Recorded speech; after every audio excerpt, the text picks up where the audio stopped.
off with John Blau. Obviously, coming off of that 100-yard game, I mean, how much of a confidence boost was that, or you kind of like toss it aside and say there are things I can improve on, or kind of what's kind of the way you kind of frame that after having that performance? I think no matter what you do, there's always room to improve. So it's kind of like it gave me a great confidence boost because it was my first real college game, so I got to see how people play, people like just the speed of the game and stuff like that. So that helped my confidence. But I was already pretty confident in myself. But as far as just chalking it up as there's always room to improve. So like I could have made the safety miss on 3 of my runs, could have had better pass pro, better recognition, stuff like that. So just looking to improve any way I can.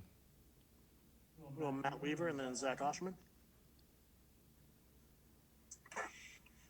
Hey Tim, like you said, it was your first real game. I know you got a few snaps against Michigan State, but kind of how long did it take you to maybe adjust to that speed and just maybe the physicality and the size of the players? I'm sure obviously much different than high school. I mean, was it pretty quick, or did it take you a few runs to kind of get used to things?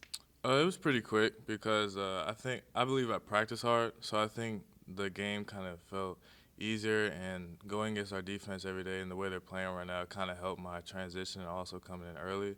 So it didn't really take too long to adjust to the speed and the quickness and physicality of the defense we were playing. Zach and then Dylan Wallace. I guess just asking maybe something a little bit more schematic. I know that for a lot of the season, you guys have been, primarily kind of inside run, inside zone.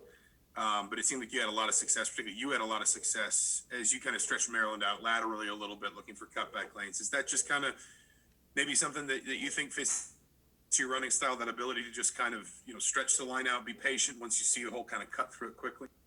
I think it definitely helps with my running style. I kind of like to set up my blocks a little bit. So being able to see make the linebackers commit a little bit faster and stretch them out helped me a lot, and it helped me make the correct cuts. But I believe I can kind of run a little bit of everything inside zone, whatever the coach feels is necessary to win for that week. I think I can run it. But I did like running the outside zone a lot last week. Dylan and then Rick Bozich. Hey Tim, you mentioned you thought you could be a little better in pass pro. I mean, we've talked to coaches about how good Stevie Scott is in that regard. I mean, what have you seen from him in that, and what can you maybe learn from him? Some things I've seen that he done from differently than other running backs was like he's more physical.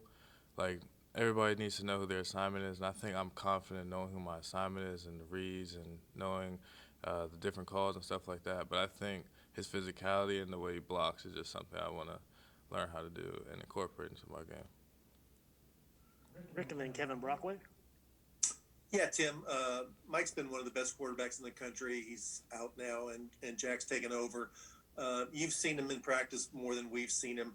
Can you give me any examples of a throw he's made or his personality traits or leadership that gives you confidence that he can keep the offense going at the same level? I have 100% confidence in Jack. I'm not really too sure about I can give an example, but it's like a great throw from him is like an everyday thing. So I have 100% confidence that he'll do his job. And he's probably one of the hardest workers on our team, if not the hardest worker. So I'm excited to see what he does. Kevin and then Jordan. Yeah, Tim, just following up on that point, his demeanor in the huddle, what's that like, and how do you see that in terms of, carrying through these next couple of games?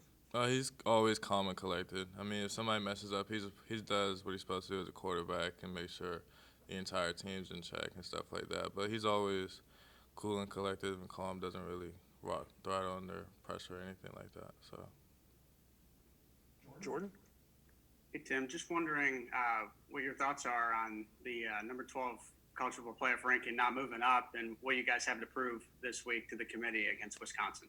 Honestly, I wasn't really focused on that. I don't really think we are as a team focused on that. We're just trying to be the best team we can be each and every week. So however that turns out, just whatever. All right, thank you, Tim. We got DK coming up next.